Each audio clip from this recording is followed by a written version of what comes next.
Eu quero estar compartilhando com os irmãos hoje acerca de Cristo.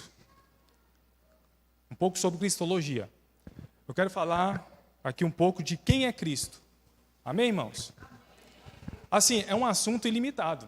Você falar de Cristo não tem limite. Porque Cristo ele é tão grande, irmãos, que ele não cabe no nosso entendimento. Ele não cabe na nossa mente. Tá? Então, nossa vida inteira, nós vamos estar conhecendo Cristo. Quando Ele voltar, nós vamos estar conhecendo Cristo. E ainda assim, não será o suficiente para conhecê-lo como um todo. Amém?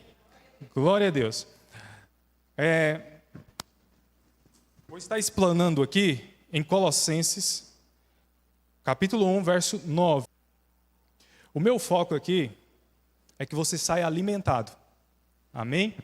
Às vezes eu não vou fazer algumas aplicações práticas, mas eu vou expor a palavra para que o seu espírito seja alimentado. Amém? Glória a Deus. Estou animado, irmãos. Glória a Deus. Verso 9 vai dizer: assim, por isso também nós, desde o dia em que ouvimos, não cessamos de orar e pedir por vós, para que sejais cheios do pleno conhecimento da sua vontade, em toda a sabedoria e entendimento espirituais. Amém? O apóstolo Paulo está dizendo: não cessamos de orar, não cessamos de buscar, para que vós sejais cheios do pleno conhecimento da vontade de Deus. Deus tem uma vontade, irmãos. E essa vontade, Ele deseja realizar na terra. Ele deseja realizar no mundo. Ele deseja realizar em nossas vidas. Quando nós estamos cheios da plena, olha só, cheios do pleno conhecimento da sua vontade, nós começamos a andar de modo digno do Senhor. Nós começamos a agradar a Deus em tudo. Amém? Deus ele não quer que você saia fazendo as coisas sem a orientação dEle, sem você saber a vontade dEle. Obrigado, pastor. Por isso que o apóstolo Paulo diz que vocês sejam cheios do pleno conhecimento da sua vontade. Qual que é a vontade de Deus? A vontade de Deus está centralizada em Cristo. Ok? A vontade de Deus está centralizada integralmente em Cristo. Muitas vezes nós pensamos que a vontade de Deus tem a ver com a nossa vocação. O que Deus quer para o meu futuro? O que Deus deseja para o meu futuro? Primeiramente, a vontade de Deus está centralizada em Cristo Jesus. O que Ele deseja para o nosso futuro é sermos conformados a Cristo Jesus. Amém? Por isso que eu quero conversar com os irmãos aqui a respeito de quem é Cristo. Glória a Deus. Então vamos lá, eu quero dar uma introdução aqui, uma pequena introdução, para depois nós voltarmos aqui nesses versículos de Colossenses, capítulo 1, do 9 em seguida. Então, quem é Cristo? Jesus vai perguntar para os discípulos: o que diz que eu sou? Pedro vai responder: tu és o Cristo, o Filho do Deus vivo. Então, quem é Cristo? Cristo é o Filho do Deus vivo. Ok? Qual é o nome do Filho do Deus vivo? Ele tem um nome. O nome dele não é filho. Isso é título. Amém? Assim como o Pai. O Pai também é um título. O Pai tem um nome. Embora não conhecemos, mas o Pai tem um nome. E qual que é o nome do Filho? O nome do Filho é Jeová. Amém, irmãos? Jeová. Grave isso no seu coração, porque isso é muito importante. Qual as origens de Jeová? Eterna. Ou seja, não teve início. Amém, irmãos?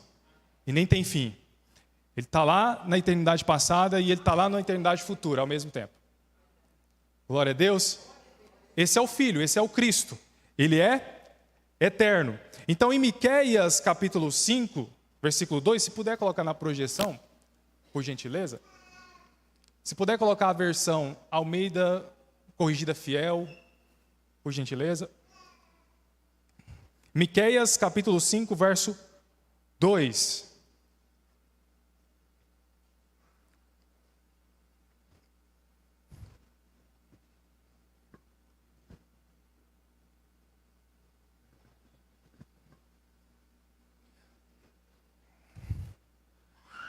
Ó Belém Efrata, você é apenas uma pequena vila da Judéia, mas será o lugar onde vai nascer o rei de Israel. Ele será descendente de uma família que vem de um passado distante, de tempos antigos. Eu queria a versão Almeida Corrigida Fiel, porque aí a gente consegue entender melhor. Se puder mudar a versão, por gentileza.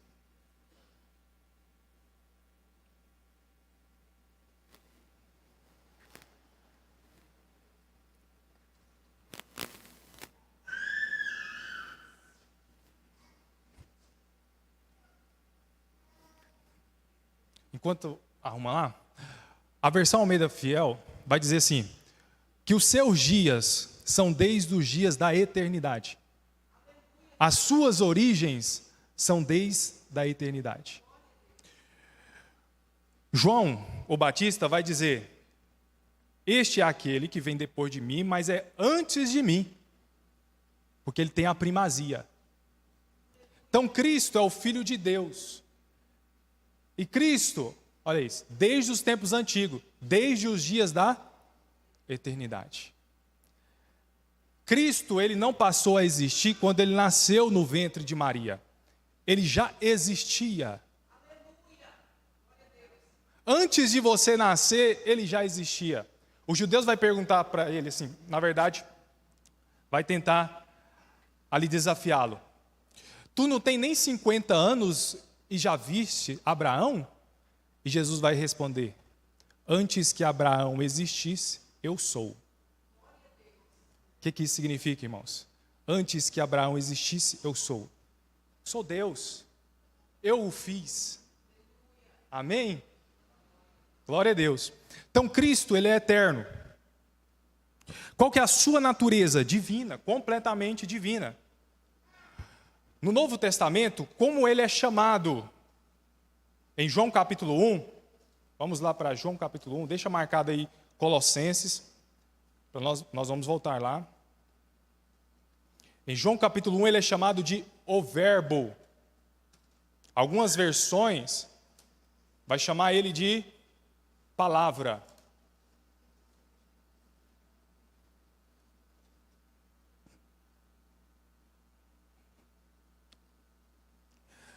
Verso 2, capítulo 1, verso 2. Aquele que é a palavra estava no princípio com Deus.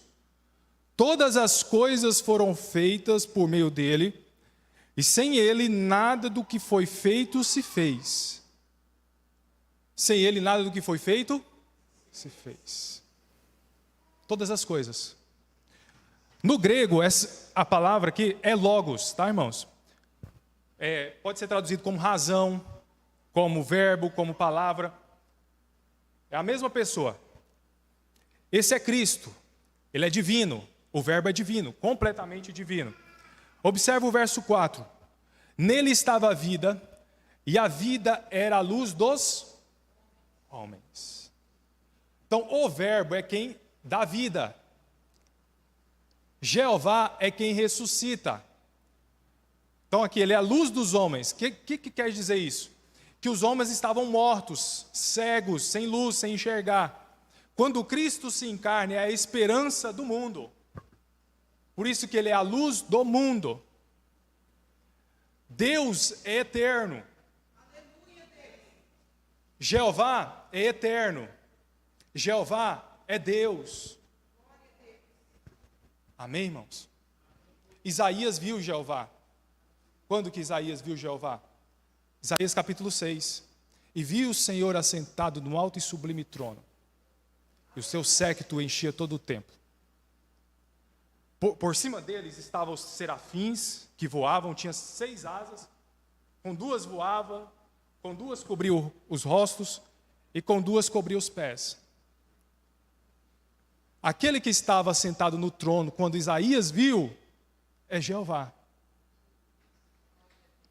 Esse Jeová é o Deus que se encarnou em Jesus de Nazaré. Se fez homem, se fez carne como nós, osso, carne, semelhante a nós. Ele deixou a sua glória, o seu trono, e se encarnou e fez homem. E é por isso que quem não crê que Jesus veio em carne, que Cristo veio em carne, esse não procede de Deus. O apóstolo João vai falar sobre isso. Glória a Deus, irmãos. E nele estava a vida, e a vida era a luz dos homens. Verso 5: E a luz resplandece nas trevas, e as trevas não prevaleceram contra ela. Agora o verso 9.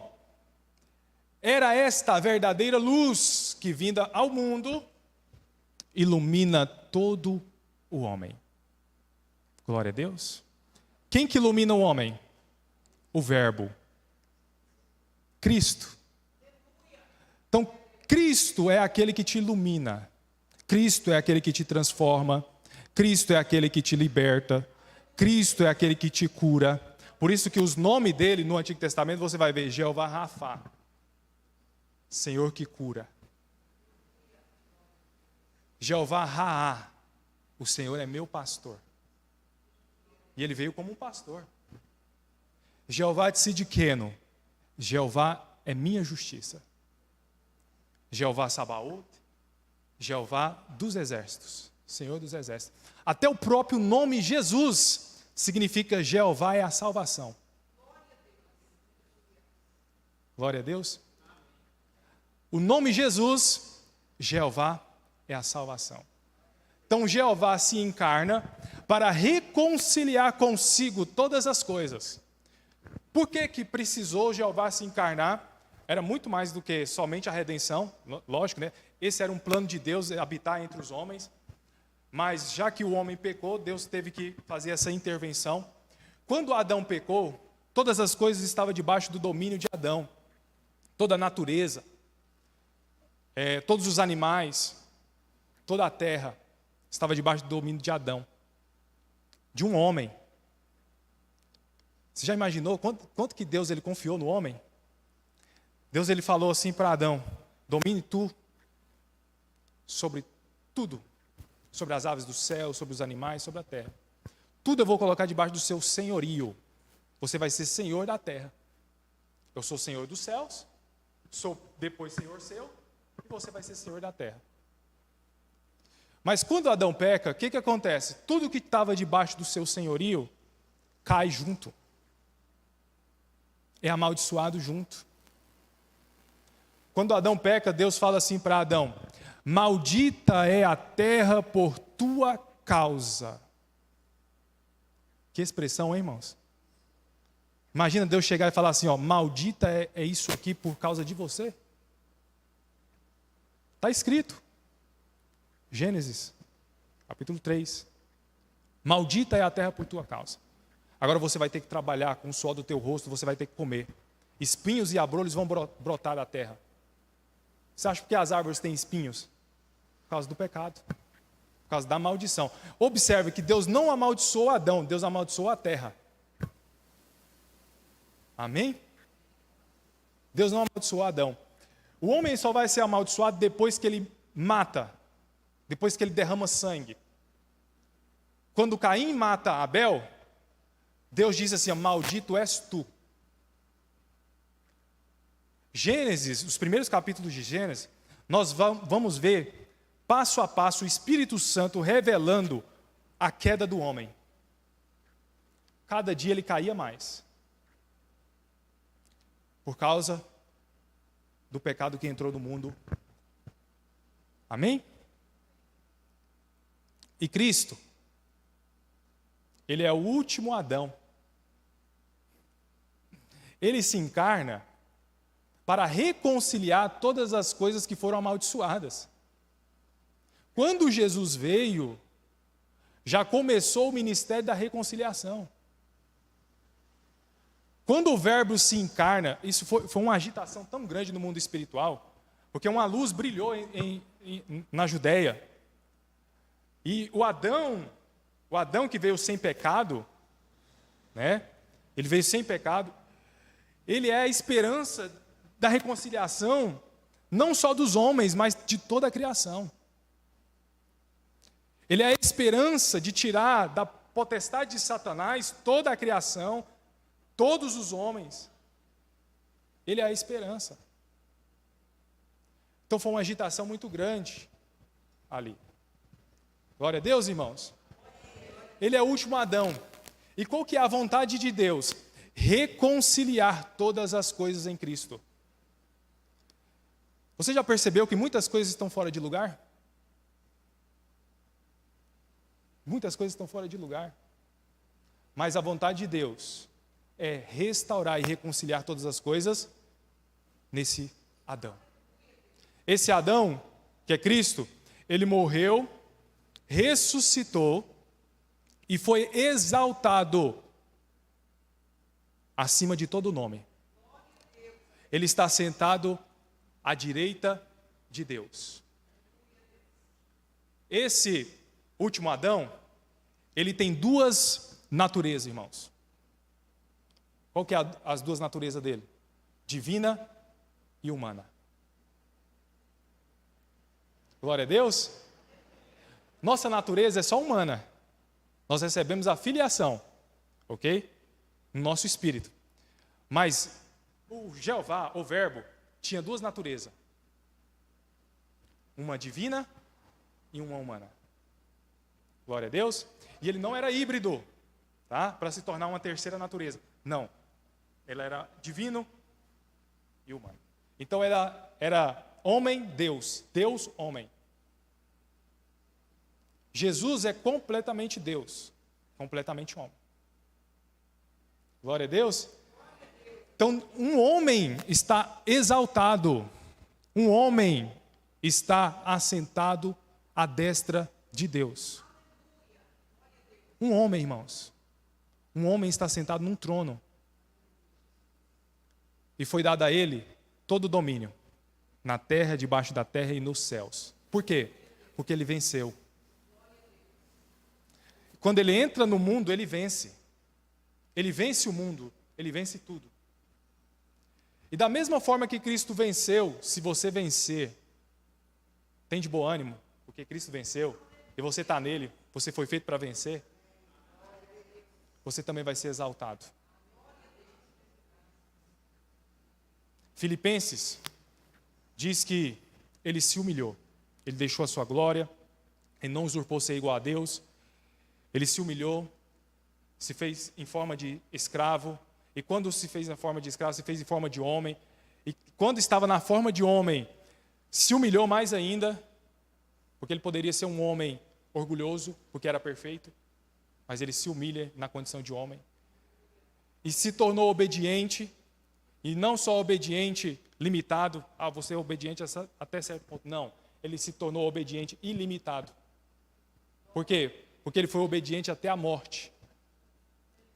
E não só uma morte comum, uma morte vergonhosa, que é a morte de cruz. A morte de cruz era uma maldição para os judeus. E para os gregos, era uma sentença para os malfeitores. Mas ele não se importou com a infâmia que ia passar, porque ele sabia a alegria que estava preparada para ele. Ele sabia o fruto que ele ia colher. No Evangelho de João, o Verbo encarnado é a semente de Deus. É a semente, é o grão de trigo que morre e é plantado na terra para ressuscitar de uma outra forma, gerando muitos frutos. Se o grão de trigo não morre, não gera fruto, ele fica só. Mas o Verbo de Deus encarnado, Jeová, em Jesus, morre para gerar muitos filhos. Quando Jesus ressuscita, ele diz assim para Maria Madalena: vai para os meus irmãos, ok? Meu Deus e vosso Deus, meu Pai e vosso Pai. Antes da ressurreição dele, ele chamava os discípulos de amigos. Depois da ressurreição dele, chamava de irmãos. Sabe por quê? Se tornaram filhos de Deus na ressurreição de Cristo Jesus. A ressurreição de Cristo Jesus é uma esperança. Glória a Deus. Então a base da nossa fé é o Verbo encarnado, irmãos. A base da nossa fé é o Verbo encarnado. Tem uma religião por aí que sai evangelizando, vocês sabem, de porta em porta. E eles não crêem que Jesus é Deus. Eles não creem que Jesus é Deus. Sabe o que eles argumentam? Eles falam assim: Deus não pode morrer. Mas Deus encarnado pode morrer. E morreu. Porque se não morre, não há remissão dos pecados. Então Deus morreu, irmãos. É uma afirmação forte, né? Deus em Jesus Cristo de Nazaré morreu e ressuscitou. E o sangue dele nos purificou de todo o pecado. O sangue dele nos redimiu, nos reconciliou com Deus. Quem não crê que Jeová se encarnou em Jesus, não procede de Deus. É o espírito do anticristo. Então essas pessoas que andam evangelizando aí, falam do reino. Eles falam do reino, mas não vão participar, porque a base da nossa fé, sem a base, não tem como você experimentar os benefícios. Não tem como você participar do reino se não está em Cristo. Porque Ele é o rei do reino. Amém, irmãos? Glória a Deus. Vamos voltar lá para Colossenses? Eu falei de Jeová, mas eu não falei do Pai, né? Vamos falar aqui um pouquinho do Pai, certo? Para a gente saber a diferenciação. Quem é o Pai? Qual o nome dele? Não sabemos. O Pai é um mistério. Você só conhece o Pai quando você olha para Jesus Cristo, porque o Pai, Jesus Cristo, é a expressão do Pai. Mas Jesus Cristo não revelou o seu nome, só revelou o seu título. Pai. Era um mistério. Quem estava no Antigo Testamento, quando você lê Gênesis até Malaquias, quem aparecia no Antigo Testamento era somente Jeová. Somente o Filho. Quem formou o homem do pó da terra? Jeová. Então, Deus encarnado em Jesus foi quem te formou. Amém, irmãos? Gênesis 2:7, por gentileza, puder colocar?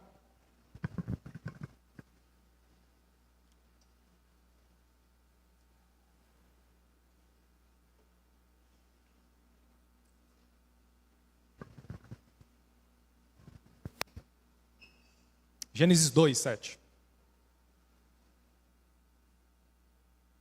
E formou o Senhor Deus. Essa palavra Senhor é Jeová. E formou. Se você pegar uma Bíblia em inglês ou em espanhol, vai estar lá o nome Jeová. E formou Jeová Deus, o homem do pó da terra, e soprou nas suas narinas o fôlego de vida. E o homem foi feito alma vivente.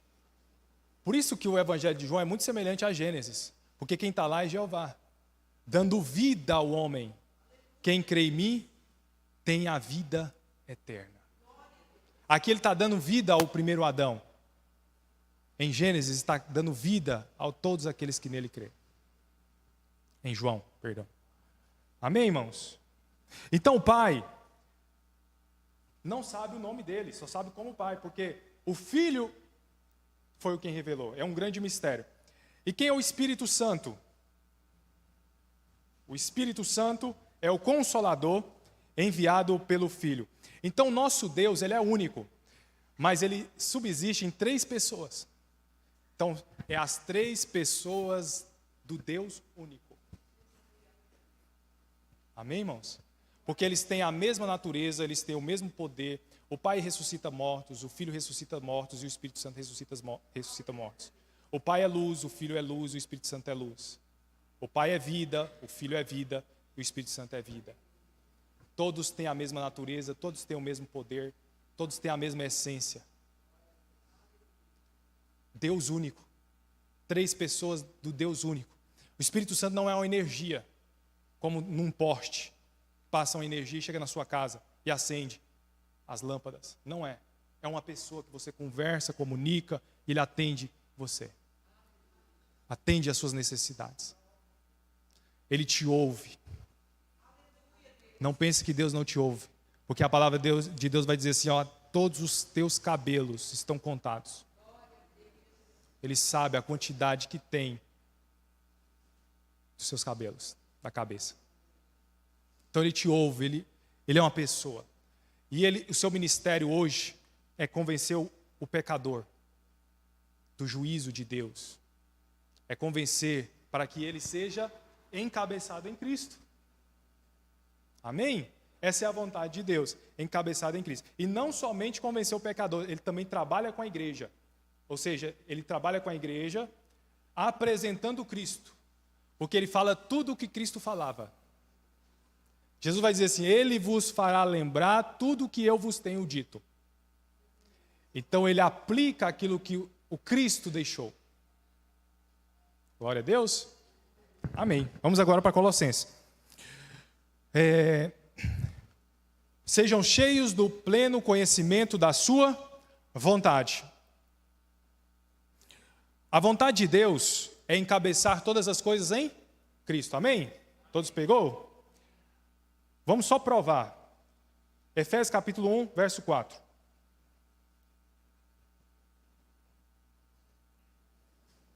Efésios capítulo 1, versículo 4.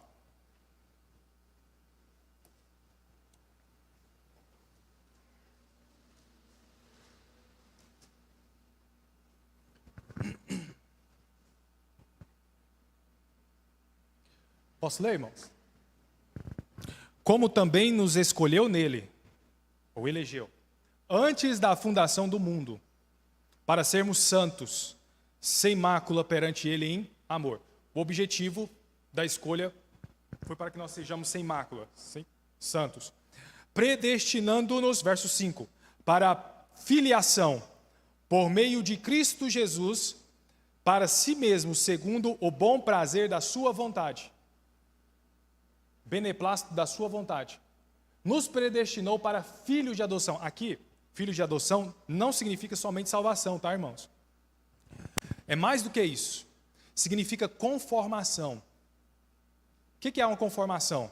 Eu tenho um modelo e eu quero que esses outros aqui se tornem como esse modelo, conforme esse modelo. Quem é o modelo? Cristo. E Ele quer que cada um de nós seja conforme Cristo. Essa é a filiação. E para que isso aconteça, existe um processo que inicia na sua salvação. E Deus vai trabalhando, vai te transformando, vai injetando vida em você, vida divina, vida de Deus, vai te renovando, vai te fazendo uma pessoa melhor, ok? Ele vai estabelecendo apóstolos, profetas, evangelistas na igreja, querendo o aperfeiçoamento dos santos para a obra do ministério, até que todos nós cheguemos à estatura de varão perfeito, que é Cristo Jesus. Então, filiação é conformados, como está em Romanos capítulo 8, verso 29. Glória a Deus. Segundo o seu bom prazer. E o bom prazer de Deus também se estende. Vamos para o verso 9, por gentileza.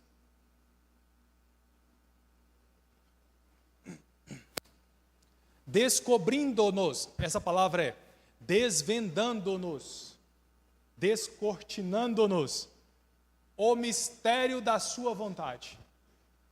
Mistério, irmãos, mistério não é algo novo.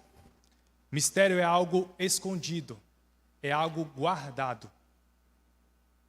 E esse mistério foi guardado desde a eternidade passada. E agora ele está sendo descortinado, desvendado. segundo o bom prazer que propusera em si mesmo. Ou seja, ele teve prazer em si mesmo, ele não pediu opinião para ninguém. Ele só tirou a opinião com ele mesmo. Amém? Glória a Deus. Vamos continuar. 10. De tornar a congregar. Congregar aí, irmãos, é convergir. Olha o mistério da sua vontade sendo desvendada. É continuação. Esse versículo ele está ligado ao versículo anterior.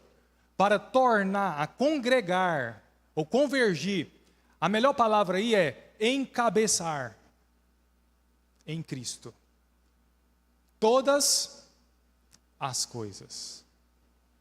Na dispensação da plenitude dos tempos. A palavra dispensação no grego é economia.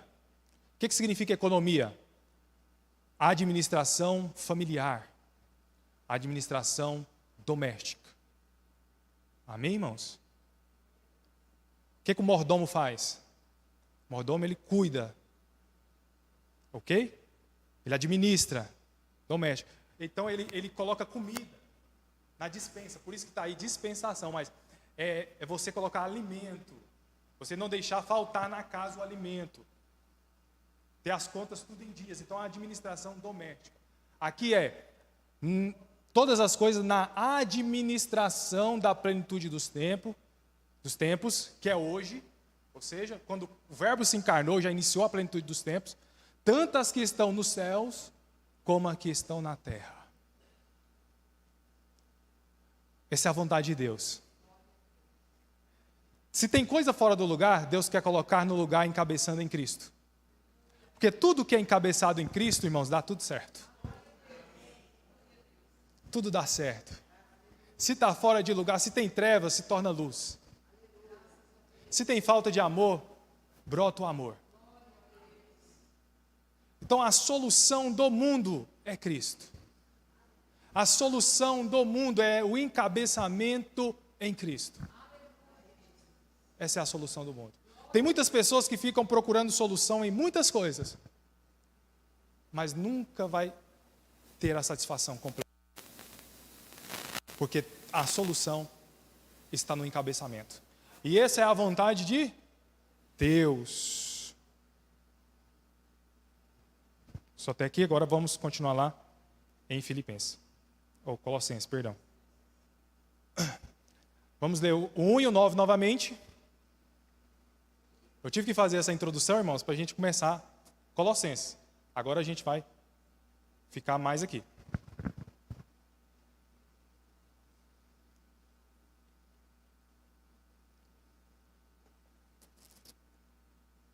Quem está encabeçado em Cristo aqui? Glória a Deus. Sua vida é toda de Cristo? Glória a Deus. Então sua vida vai ser cheia de cura. Porque Ele é Jeová Rafá. Sua vida vai ser cheia de justiça. Se alguém fizer justiça, Ele vai providenciar a justiça. Porque sua vida está encabeçada naquele que reorganiza todas as coisas. Glória a Deus.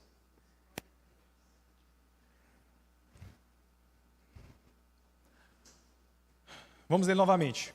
Por isso também nós, desde o dia que o ouvimos, não cessamos de orar e de pedir por vós, para que sejais cheios do pleno conhecimento da sua vontade. Deus quer que você conheça isso. Vocês estão conhecendo a vontade de Deus hoje. Alguns já conheciam, mas alguns estão conhecendo hoje. O encabeçamento. Para que sejais cheios do conhecimento da sua vontade, em toda a sabedoria e inteligência espiritual.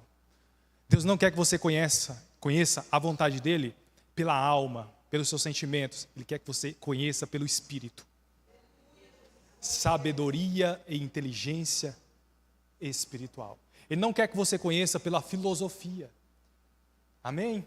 Ele não quer que você conheça pela religião. Ele quer que você conheça pelo Espírito.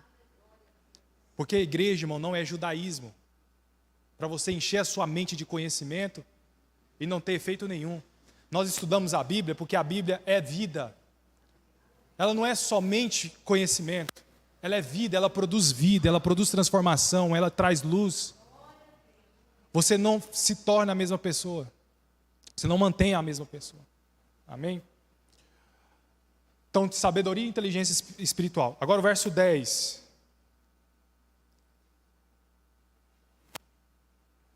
Para que possais andar dignamente diante do Senhor. Esse é o resultado de você conhecer a vontade de Deus. Quando nós conhecemos a vontade de Deus, nós começamos a andar de modo digno, de modo conforme, agradando-lhe em tudo. Como agradar a Deus? Conhecendo a sua vontade. Frutificando em toda boa obra. Como que você produz fruto? Conhecendo a vontade de Deus. E crescendo no conhecimento de Deus. A igreja, ela só cresce quando Cristo é a cabeça. A igreja, você só cresce quando a sua vida está totalmente encabeçada em Cristo, que essa é a vontade de Deus. Você cresce com o crescimento de Deus, você frutifica em toda boa obra, você agrada o Senhor em tudo, e você anda de modo digno do Senhor. Isso é o poder de Deus. Glória a Deus.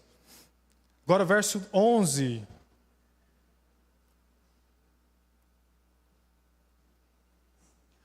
Fortalecidos em todo o poder, segundo a força da sua glória, em toda paciência. Paciência aí é perseverança. E longo ânimo, com alegria. Fortalecidos com todo o poder.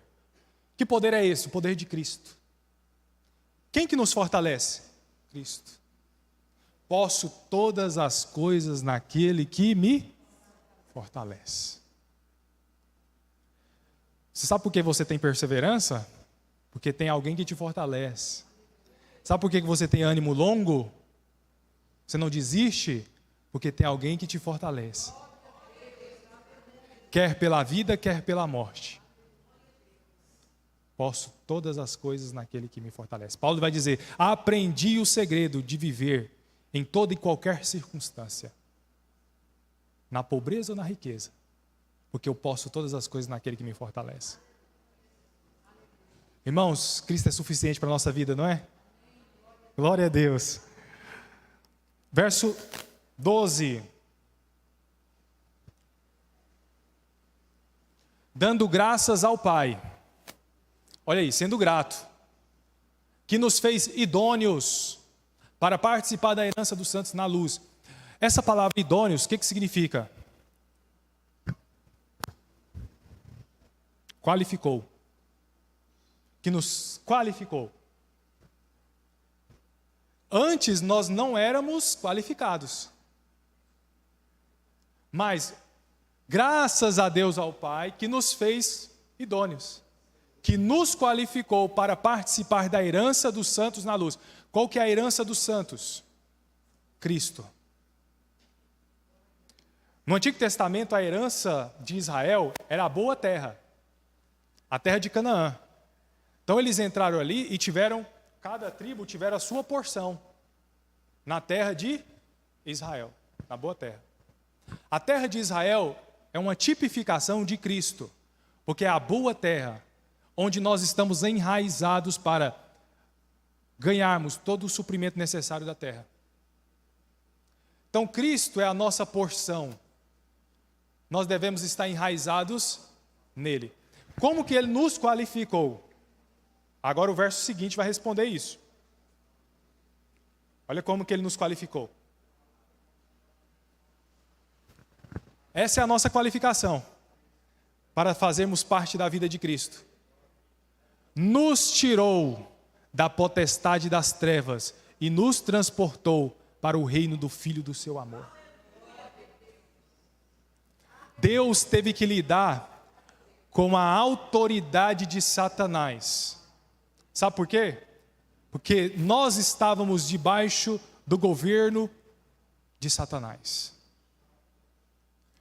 Aí Deus teve que lidar com Satanás, nos tirando da potestade das trevas e nos transportou para o reino do Filho do seu amor. Você não faz parte das trevas, você faz parte da luz. Você está no reino do Filho, não no reino das trevas.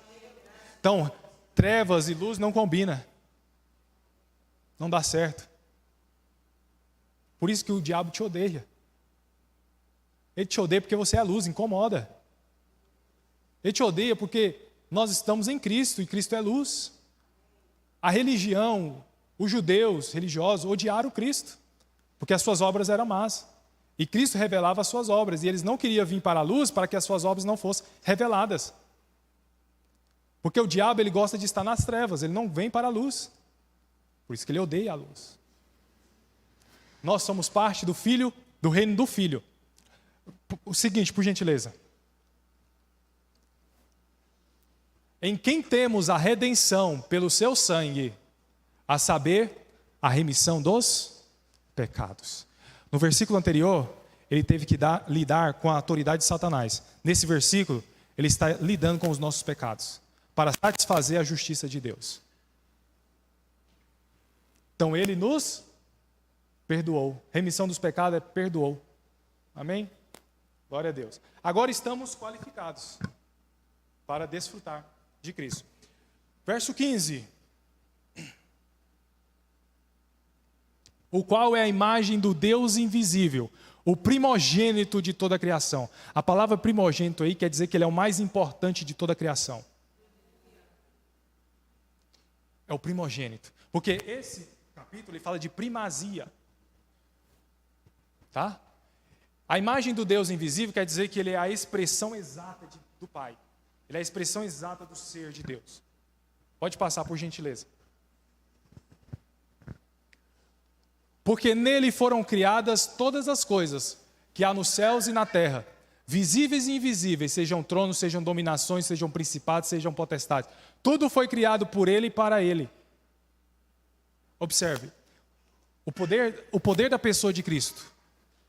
Porque nele foram criadas todas as coisas. Cristo, ele é tão grande, que todas as coisas que nós vemos, que é visível, que é o mundo visível, e o mundo invisível, que ainda não vemos, de vez em quando, né? Foram criadas nele. Ele é maior do que a criação. Cristo, ele é tão grande que ele é maior do que a criação. E esse versículo, os versículos abaixo, vai dizer que é ele quem sustenta a criação. Ele fez a criação, veja, criadas todas as coisas que há nos céus e na terra, visíveis e invisíveis. Sejam tronos, até os anjos, foi ele que criou. Jeová encarnado em Cristo, em Jesus, foi quem criou os anjos. As dominações, os principados. Tudo foi criado por ele e para ele. Quando nós lemos aqui para ele, nós achamos que a criação foi criada exclusivamente para ele. É claro que a gente pode levar nesse sentido, mas o texto não está dizendo isso. O texto está dizendo que ele está no fim da criação. E a criação, ela teve um início e caminha para ele. Quem compreendeu? O que significa? Que ele está lá no início e ele está no fim. O que significa? Que a criação não está caminhando sem rumo. Ela tem um destino. Cristo. Cristo fez, Cristo sustenta e Cristo está lá no fim. Isso é para nós entendermos, irmãos, a imensidão que é a pessoa de Cristo nas nossas vidas. Cristo, ele é o alfa e o ômega. Está lá no fim. Glória a Deus. Pode passar, por gentileza. Para a gente adiantar. E ele é antes de todas as coisas, como nós lemos lá. E todas as coisas subsistem por ele. Glória a Deus.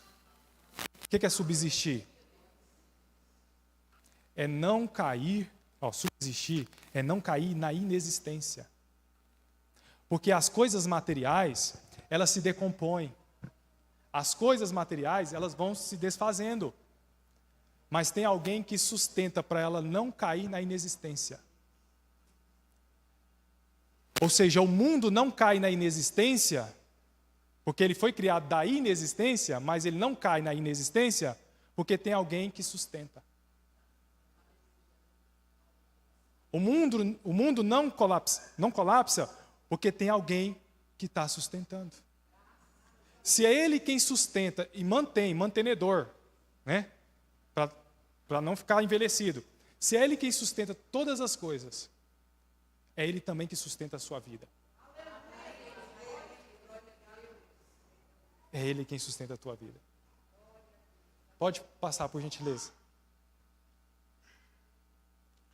Agora, muda um pouco, porque está falando da criação e agora vai falar da igreja.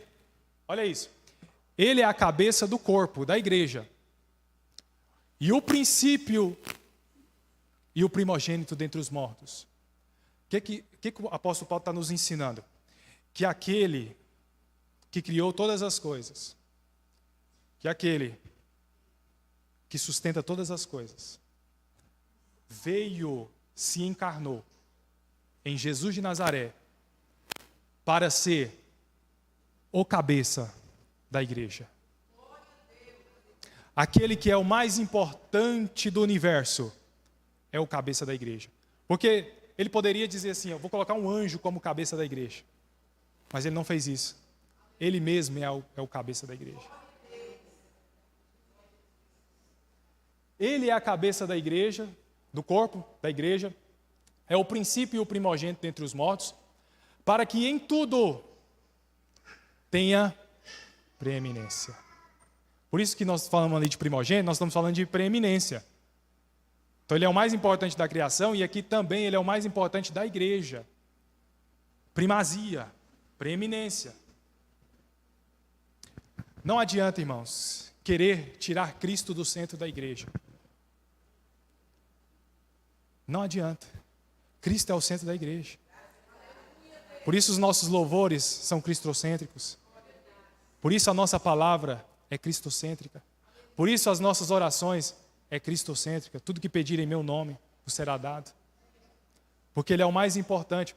A igreja não pode substituir Cristo pelos anjos, como acontecia na igreja de Colossos. Não pode substituir pela filosofia.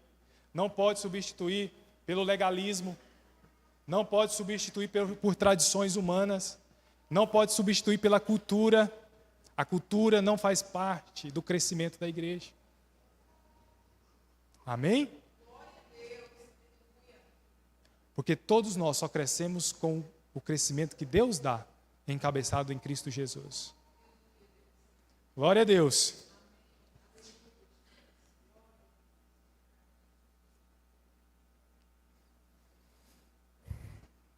Verso 19, por gentileza.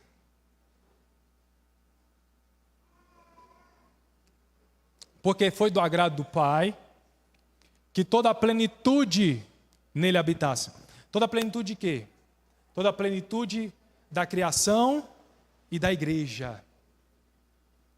A igreja habita em Cristo e a criação habita em Cristo.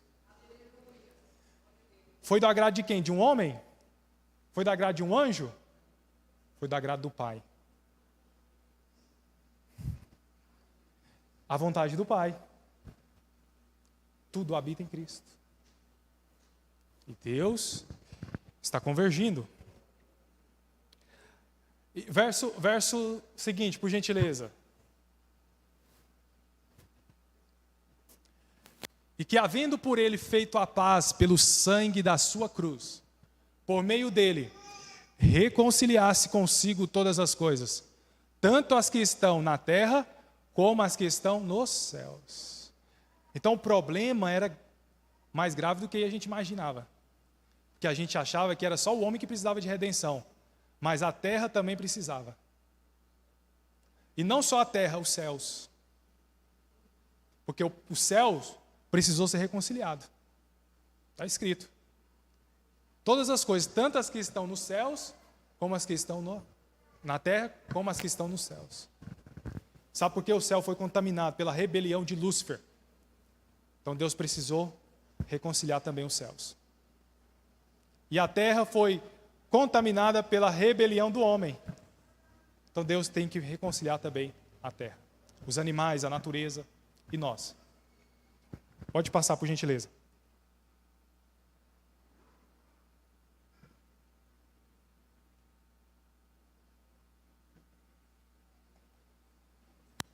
A vós também, que noutro tempo éreis estranhos e inimigos no entendimento pelas vossas obras más, agora, contudo, vos reconciliou. Nós éramos inimigos no nosso entendimento. Por quê? Porque a nossa mente só estava focada em obras más. Mas Ele nos reconciliou pelo sangue da sua cruz. Verso seguinte, por gentileza.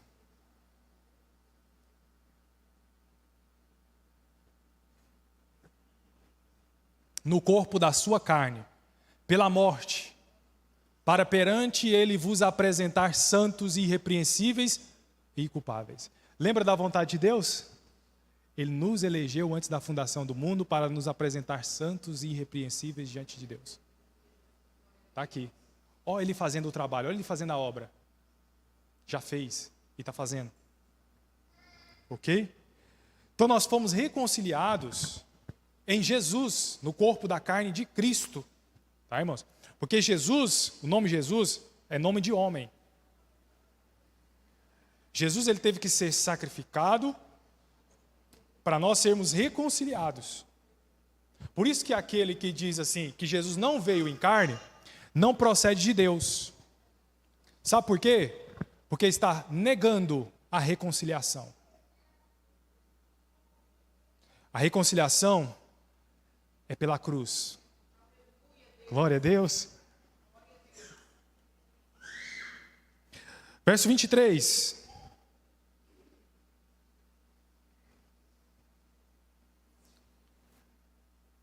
Se na verdade permanecerdes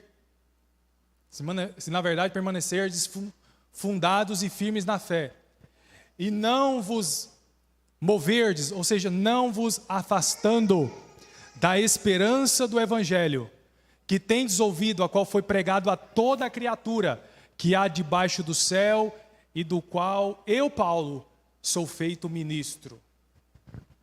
Se não vos afastarem da esperança do Evangelho. Qual que é a esperança do Evangelho, irmãos? O Evangelho tem uma esperança. A esperança do Evangelho é Cristo em vós, é Cristo em nós. A esperança da glória. Glória a Deus, irmãos. A esperança da glória. Não afaste da esperança do Evangelho. Não afaste dessa revelação. Não afaste dessa revelação que Deus nos está entregando. Eu preciso ser transformado, eu preciso parecer contigo. Essa é a esperança do Evangelho. Verso 24. Agora me regozijo nos meus sofrimentos por vós, e da minha parte completo o que resta das aflições de Cristo na minha carne, a favor do seu corpo, que é a igreja. São as diversas aflições que nós passamos por experimentar Cristo, por viver Cristo, por ser justo, por demonstrar amor que o Cristo amou. Assim como Cristo foi perseguido, seus filhos também são perseguidos. Amém? Eu cumpro o que resta das aflições de Cristo na minha carne. Sabe por quê? É assim que nós amadurecemos. Cristo, nós fomos designados, irmãos, para tribulações. É forte dizer isso, né? Mas está escrito em Tessalonicenses, para que nós venhamos ser amadurecidos, para que nós venhamos depositar a nossa fé em Cristo, para que nós venhamos ver milagres de Deus. Amém? Glória a Deus. Verso 25. Da qual me tornei ministro segundo o mordomado de Deus. Agora, olha isso. Economia, dispensação. Ministro é um servo, tá, irmãos? Ministro é um servo. Da qual eu estou feito servo segundo a administração de Deus, porque Deus administra isso. A administração de Deus é um encabeçamento em Cristo, tá? Essa é a administração dele. Que me foi concedido para convosco, a fim de completar a palavra de Deus. Verso 26. O mistério que esteve oculto, olha isso. O mistério que esteve oculto desde todos os séculos, e em todas as gerações, e que agora foi manifestado aos seus santos, o mistério foi revelado a nós. Você que tem esse privilégio. Não foi revelado para os judeus, não foi revelado para Israel no Antigo Testamento, não foi revelado para Adão, não foi revelado para nenhum dos profetas. Foi revelado para os santos. Por isso que os profetas desejaram o que nós vivemos hoje, mas não puderam viver. Qual que é esse mistério? O verso seguinte responde. Pode passar, por gentileza. Verso 27. As quais Deus quis fazer conhecer quais são as riquezas da glória deste mistério entre os gentios. Foi entre os judeus? Gentios, que não é judeu. Que é Cristo em vós, a esperança da glória. Glória a Deus, irmãos. Por isso que o Paulo vai dizer assim, não vos afastando da esperança do Evangelho. Qual que é a esperança do Evangelho? Cristo em nós. Cristo nos formando, Cristo nos guiando, Cristo nos limpando, Cristo tirando as máculas, os defeitos. Porque lá em Efésios vai dizer que a igreja vai ser apresentada como igreja gloriosa. Sem mácula, sem rugas, sem coisa semelhante. Mas uma igreja gloriosa. E Paulo vai dizer, grande é este mistério. Eu me refiro a Cristo e à igreja. Irmãos, o amor que Deus tem pela igreja não se pode contar. Não se pode medir. As riquezas que Ele dispensou e que Ele dispensa na igreja, que Ele infunde na igreja, são riquezas espirituais da vida de Cristo. Ele pega da vida de Cristo e infunde em nós. O apóstolo João vai dizer assim que a vida eterna está em Cristo. Ele tirou de Cristo e colocou em nós.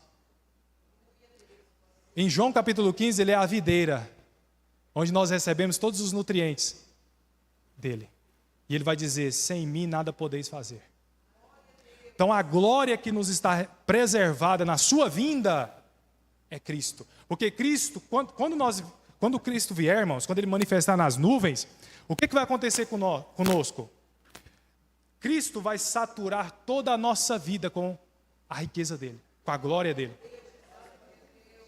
Vai saturar o seu espírito, a sua alma e o seu corpo. Os que estiverem vivos serão transformados. Os que estiverem mortos serão ressuscitados.